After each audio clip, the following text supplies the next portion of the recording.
everybody, it's Mark Thompson, and this is the Chief Executive Summit. We've had a delightful journey over the last 25 years now. We're celebrating our anniversary, having an experience of being able to work alongside with and the privilege of partnering and coaching great chief executives and executives who are on their way into the C-suite to inherit the next round of growth and a legacy for a company. I admire so much Melissa, who's had a career in financial services, which is where I started myself, and she's really revolutionized WEX. I mean, I think you're a fintech company that's changed the way business is done, and we'd love to talk about that today. But more importantly, I think also your journey in leadership there in Portland, Maine, being a local, gone to school there, and talk about how your experience of being a leader may have had the opportunity to have impact on so many lives in the tenure you've had. Because I think you're now, what is it, 10 years? Yeah, it was 10 years at the end of last year, which is incredible. Wow. You know, time goes by so fast. Yes. It's so wonderful to have you be here. So thank you so much. Well, thank you, Mark. It's lovely to be here. It's lovely to see you in this environment.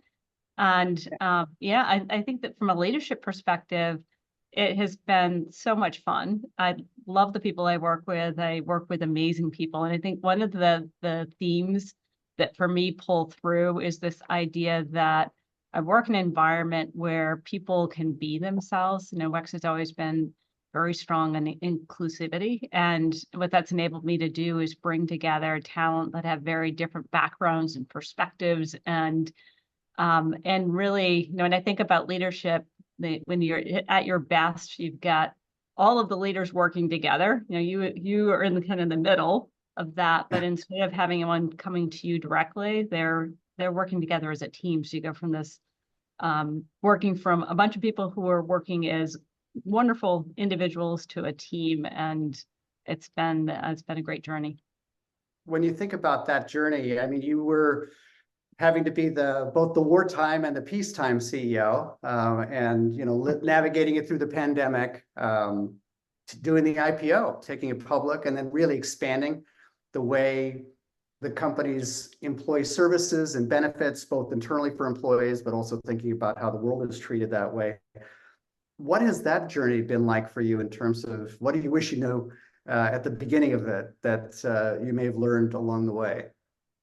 Yeah, someone actually told me years ago that success isn't a straight line. And I think that's really true. You know, there are wonderful days and then there are really hard days. And I think that, you know, the biggest lessons come from the really hard days because you actually learn how to use grit, you know, and this idea of sticking to it in a way that is much more challenging than when everything's going perfectly. And so when you stretch back and you have a long tenure as you have an opportunity to realize that a lot of the decisions you make take a few years to actually see the positive or negative kind of play forward in that. And I think that the biggest thing that I've learned along the way is the people that you choose to do that work with and the amount of clarity that you can create around what are you trying to do that is purpose driven. It's really important. And so, you know, over time, being able to make sure that you're selecting the right people, providing the right clarity, and taking action when those things aren't there. It's really hard to do. It's kind of easy to say. When you think about the selection process of finding those right partners, it sounds to me like you're both giving people great direction and also there's both an art and science, I guess, to finding the right people for the right seats. I think some of it's getting really clear about what you need at any given point in time. And I've gotten better at that over time, honestly. And I think when I first started over as CEO, I had an idea of what was important, but it wasn't as clear. And over time, because I've become clearer about what's important strategically, what's important culturally, I've been able to relate that to when you're actually putting someone in a job, either an internal promotion or someone that you're bringing in from the outside, being able to create that clarity of what specifically are you looking for enables you to bring in a much higher quality candidate or also to promote someone internally and make sure that you're working on their development along the way because you know what you're developing them to. And I feel like we have significantly stepped up our game on that front across the board. And it's really exciting because then you just have this powerhouse that you're working with, and it makes each day a lot more interesting. When you have the opportunity to kind of curate that process for people internally, part of the work that Marshall and I, of course, do is help the elite shortlist of candidates that the board and that the current incumbent CEO has picked, hopefully, to be the internal candidates. And I guess today, often because corporate governance requires it and the stakes are so great, there's always a often parallel universe going on with a placement company looking at outside candidates as well. How would you start to coach and counsel the elite shortlist of internal candidates? And I don't know if you even go about it that way, so I'd love to get your pushback or advice in terms of how you think about that pipeline of talent, because a lot of people have to continuously be moving up leveling their skills. Yeah, I know I'm in your land of expertise here too. When we are looking at talent, we're getting much clearer about what a development plan looks like and putting it on paper, and then having a regular cadence with candidates around this is what specifically, both behaviorally and experientially, you need to actually gain over time. And so that you have something that's really clear about what you're working on. One of the things that I've learned from you and Marshall is that being direct is actually being kind, because you're sharing with people the perspective that's really important to them in their career. And so I think that's a really important part of that. Is when I think about one of the things that's really important to me is making sure that from a partnership, whether that's people that I'm working with internally or people that I'm working with from a customer perspective, that you're doing it with the right best interest in place. And if you are really coming in from the perspective of this is someone I want to work with, I want to help develop, I want to actually see advance, then I think it actually sets the right framing and allows you to have much more open conversation. I also think that separating development conversations from performance conversations are really helpful, because it allows people to focus on that next piece without really tying it into things that are complicated like compensation. Oh, interesting. So you have your own version of a 9-box, I guess, with criteria where you're thinking about these are areas where we can map criteria that really align with the role that you're hoping that they grow into, and then maybe getting some pacing of where you might stand in each of those superpowers. Is that what you're unpacking basically in the development plan? Yes, yeah, it's going through a process where you're getting 360-degree feedback for the individual, and you're incorporating in that what they've got for skills and experiences compared to an ideal candidate. And so really talking about where are your strengths you want to make sure you're leaning into, and where are the places that are developmental that you want to focus your time and effort, and being really clear and having them be limited so that they can focus on things that really matter. I find that the further I've gotten into my career, the more fun, honestly, that is, because I also think that I am getting more specific and clearer myself, and and that just is helpful to everybody, along the way. And so when I think about my role, again, it's I want to be the partner that is helping be the coach. And I've found over time that I'm doing that more informally too with people externally, because it's a big shock when you first become a public company CEO. That first year, you go through a process of just really going through learning a lot, and as much as you can normalize some of the experiences people are going through and actually help with that, I think is it's a fun thing for me to be able to do in my career. And again, you do this in spades, I do this in little bits and pieces. When you think about that, becoming a public company CEO, I've been told that there's no way to completely, even with preparation, be fully prepared emotionally to do what is done. And in the book that that we've developed around CEO readiness, Mhm. we've really seen that there's the selection process and there's the skilling process. And could you talk a little bit about that skilling process in terms of what got you here might have gotten you halfway there? And what did you need to learn as the new CEO that was Yeah. IPO? When I think about like my own career and what got me to a certain point in time, one of the things that's really been instrumental for me is having the relationships with the different people that were sitting on the board, but also customers, investors, all the different stakeholders. At that point in time, I was the CFO, and so you actually get a lot of feedback as the CFO in trying to put that together in a package where you can summarize that to the things that really matter is really helpful. But one thing that's been really clear to me was that the importance of relationships and all of that. You actually have to have a relationship with others so that they're able to give you feedback and a way that you can hear it. And also where you have enough relationship, you can say that, thank you for that feedback, and then actually move along and determine, when you compile that all together, what are the most important things for you to work on? And I feel like that was really important in my path to becoming CEO, because I was able to get some really great advice and feedback along the way from many different people. And that enabled me to see blind spots that maybe I wouldn't have seen before. That's such a powerful way to frame the journey of, I'd say the selection process from the CFO's office is perhaps the most common, or one of the most, among the most common places Yeah. that boards source a CEO, because there's really nobody who understands better than you how the street sees you, and being, the fiduciaries for shareholder value.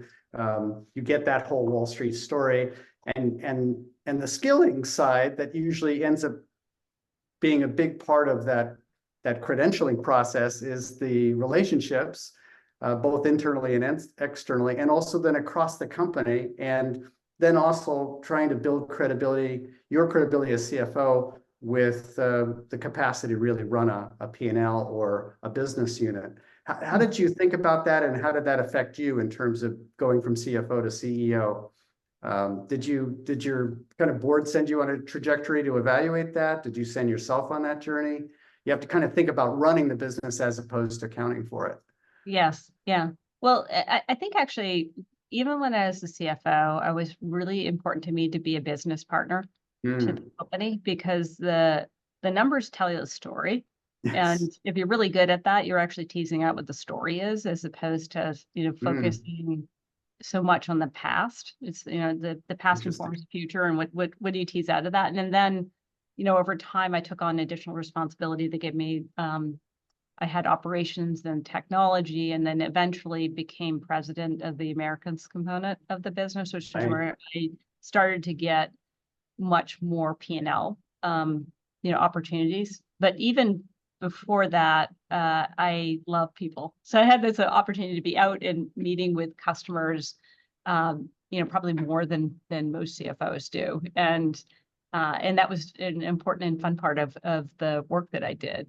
One of the things I did years ago, which really was a pivotal point in my career, I was part of a leadership development program in my 20s. And one of the things that they had you do is write your obituary, which sounds incredibly morbid, but it was a wonderful experience, because it allowed me to sit down and really think about what are the things that matter.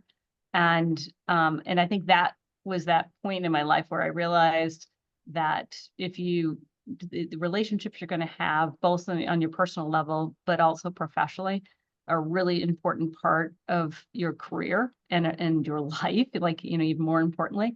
And I've always had that framing, ever since then, where if you can start with that perspective of thinking about things from the other person's viewpoint. So when we are partnering with a customer, we think a lot about, what's the win-win for both us and for that person. And we have at WEX a lot of, 30, plus year relationships, because we're able to actually think about things from a long-term perspective, but also think about things about how you can work together and create something better together. And I think that framing is important to me in my whole life, not just my professional life. When you go that deep with people as a business partner with your customers, you're climbing in the boat with them or helping guide the boat at some points or even patching the boat in others. It gives you so much visibility into how the world is changing around them and therefore how the world is about to change for you. This involves kind of a continuous. I always hear about we're transforming or disruption, and it seems to me that if you're actually connected with the customer, it's a continuous process as opposed to some massive project or restructuring. How do you think about change, and how is that baked into your culture? Yeah, I think of it in terms of just being an informed risk taker. You're constantly going to be evolving, and right now that example would be with AI. Yeah, Mm, and there's a lot of unknowns around artificial intelligence. We've got the benefit of having someone who sits on our board, who is a serial entrepreneur and teaches AI classes at Harvard Business School, and so we've had that outside in perspective, just even at our board level. But we've all spent time externally really understanding the technology, the capability, and it's a place that we're leaning in really heavily because we see a huge amount of opportunity, and we'll see the fact that there's a lot of risk around this, and a lot of things that people don't know about how this is going to play out over time, but it's an important opportunity. And so when I think about this idea of change, we spend a lot of time with AI in the company, educating people about what it is, talking about what the opportunity it will create and how that can reduce a lot of toil that's happening within their daily lives. And you can mm, see that playing out. It's by taking some of the myths that sit around it and informing people so they really understand what is capable, it's creating this wonderful flywheel. So it's creating this ability for people to really understand what they can do and actually turn that into a benefit for the organization. mm. That giving them the permission to experiment and understand and explore what it means is usually part of the step that's missed when we look at new technologies like this. When you think about your tenure there and the challenges and opportunities that you faced, what's been the toughest moment? What was the most uncertain or difficult crucible? There may be many, but what comes to mind when I ask I you? think one of the harder things for me when we first went public, so when I was the first time I was a public company CFO, and I was young, relatively young at that period of time. And when I would walk into a room to meet with an investor, they would react to the way that I looked because it wasn't what they expected. And I had a hard time in the beginning with that because it was already coming into this, nervous about doing something new. And Yeah. what I had to learn is how to frame that. And for me, one of those moments where I was sitting on a call with two investors, and one that I knew very well, one was the PM who I hadn't met before. And at the end of the call, they thought they'd hung up the phone, but they didn't. And I was sitting there with the head of IR, and I said, I want to listen to this. I'm like, no, don't shut it off. And he said, the CFO's a check. And Yeah. I said, I'm of course not just listening, was like, oh, and then the person that I knew well said, yes, but she's a geek chick. And I had that moment of, okay, what does that mean? But I think it was his way of defending me, and saying that I was Yeah. credible. And then they went on and they talked about our answers. And it was like this moment where they recognized the fact that I was different and had that little talk track. And then they went right into, yeah, but this is the content of the conversation. And I think in Excellent. many ways it was helpful to me because it Yeah. allowed me to realize, yes, when I walk into that room, they're going to react, but it actually doesn't mean that they're not going to listen. And it allowed me to take what was a Wow. negative and flip the script and talk about it to myself as, you know what? When I walk in the room, then they're going to remember me because I'm going to be different than the other people they see that day. And what a wonderful way to prepare, realizing that, hey, because I'm different, they might actually remember what I have to say rather than be so distracted that I never hear it. It's that framing to yourself matters a huge amount. And Mhm. that was really my takeaway. And so when I've thought about, the things that are hard, if you can frame it as a learning moment and really actually take it as a learning moment. So it's not actually in that case just framing, but instead of allowing a negative voice to come in, which is just not helpful. I think it's a wonderful lesson to have in your life and your career. Did it affect the way you would show up, I imagine, for other meetings in terms of thinking about the nature of the way you also describe the content too, or tell a story? It has helped me think through the importance, particularly when I'm dealing with women, because I think women and tend to have a script running through their head, which is pretty self-critical. And if you can actually tone that down, then and actually even one step better than that, reframe things, it's really helpful because you're going to get enough real legitimate negativity coming your way, and you don't want to actually be the person that's fanning that. So I feel like it's been helpful talking to other women. To make sure that we don't pile on ourselves with our own narrative that Yes. reinforces what we have to take in a great share of externally. When you think about the role of graduating then to become chief executive and your role as a former CFO, and thinking about how you build relationships with your board, could you talk about what your advice would be for a new candidate thinking about being more effective in the boardroom and then being CEO? Yeah, I'd love to. That's a very special set of relationships. You've now gone from having one boss to whatever number of board members you have. Yeah, it's important you actually take the time and spend it with the board and develop those relationships. When I took over as CEO, one of the things that I got for feedback from the board is the importance of risk taking. And so when I talk about informed risk taking, it's something it's been a mantra of mine since becoming CEO, because I think that if you want to grow, you're going to actually inherently have to take on some risk, and being able to find the right balance of that is really important. But I actually got permission from the board when I first had that conversation with them to make a lot of changes. And that was really helpful to me. One of the things that one of the board members used to send me articles around why companies fail. And, after like the third day of getting an article, I called him and said, like, what are you doing? And, what he said is, people's success actually sometimes breeds mediocrity because you get worried about taking risks, and that it is really important to make sure that you stay hungry, as an organization. So when I think about my path, the board has been really important to that. But all along the way, there have been checkpoints with them around, are we getting that right? Do we have the right risk profile from the moment we're in? And are we doing a good job making the right trade-offs, along the way? But that takes a lot of conversation and being willing in a board meeting to talk about the things that are hard. I think requires enough relationship that you can actually do that.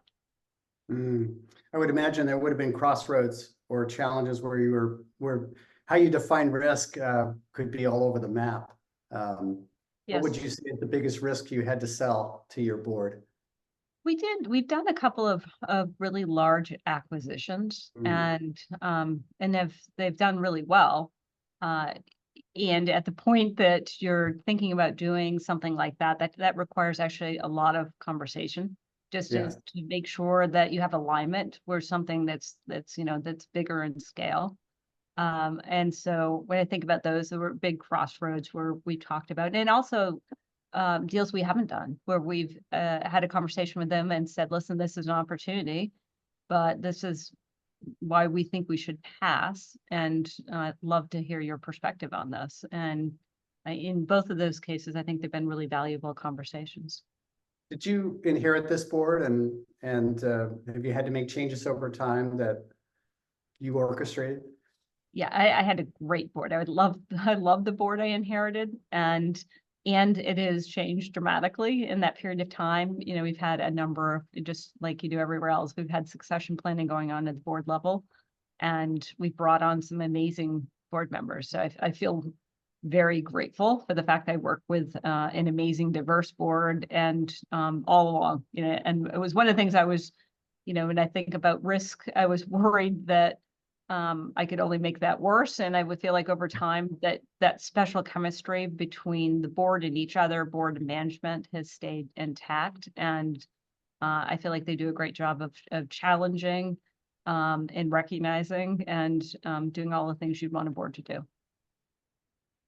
Well, I'm glad to hear that you've built those bridges and you've been able to continue to expand their capacity to really have impact. And it sounds like that's true in new areas of technology and expertise, that where people who are running companies are thinking about trying to get that constellation of insiders and outsiders who can really help you define and map the future. When you think about the opportunities that you have to start to think about succession, what will you be looking for in the person that you're grooming, or the people that you're thinking about long term, in terms of your role and how you think about their development? Yeah, I think a succession is an important part of my role, and obviously the board's role.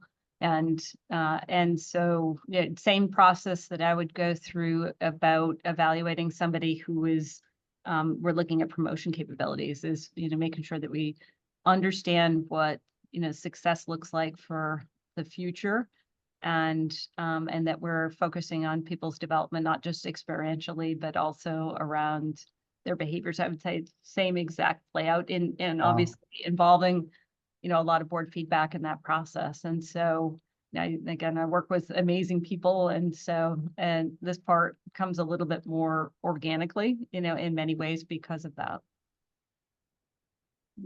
I'm so impressed and inspired with how you've thought about mapping the trajectory of the industry. Could you talk a little bit about what your vision is for what's kind of next ahead, and as you think about the year ahead for the company and for the industry? Yeah, I think actually there are a couple of things that are really important for us at WEX, is to think about the next growth curve. And so, when I think about our business over time, when I first started the company, we're 50 million in revenue. And so it's every growth curve we've gone through, we've had to change the scope of what we're looking at, the way that we operate, and in some cases, the talent within the company. And you can see that kind of happen in waves over time. The next wave for us, we've been really focused around making sure that we're putting the customer in the center of everything we do. We're really focused on data and artificial intelligence, because those are assets that we have. Within the company, we have a huge amount of data that underrides the products we already provide to our customers, whether that's in the travel marketplace or mobility customers or benefit customers or corporate payments customers. They all are doing things with us that are enabled by a lot of data. And AI just allows you to supercharge that. So the future of the company is really taking a lot of what we've done historically, but enabling whole different use cases, because the technology has advanced, and the way that we can serve customers too has evolved over time. And so the future for us is really exciting, because it takes some of the core capabilities we already have and allows us to play those forward. Really excited about that. And I'm really excited about each of the verticals that we play in right now. We have defined TAMs, and we continue to add in product capability that enhances the TAM. And so what we're thinking a lot about is how we take the privileged position we're in right now and continue to build upon that in a way that gives us access to just a little bit more and a little bit more. And one of the great examples for us is our mobility customer base. This transition to EV creates a whole new set of requirements for our customers, because they're largely now going from working with a gas-powered vehicle to working with a mixed fleet that has EV capability, and they were either hybrid or straight EV, and it increases the complexity of their experience. And so that enables us to simplify the business, running their business in many different ways, and has created a whole bunch of new use cases for us. And so we are excited about the ability to provide even more benefit to our customers going forward in the future. That is an exciting future, and the TAM you're talking about, the total available market, it's often thought of as a fixed space, but one of the things that makes you a visionary CEO is that you think about how the product can add to the available market out there is one of the reasons why investors, I'm sure, are confident in the future of WEX and confident in the way you're thinking about it. And so I have to express the greatest gratitude to have this time with you, and really hope that we can have an opportunity to share some of these lessons and pay them forward in the months that come. So thanks again, Alyssa, Yeah, thanks, Mark. for help today. Wonderful to see you.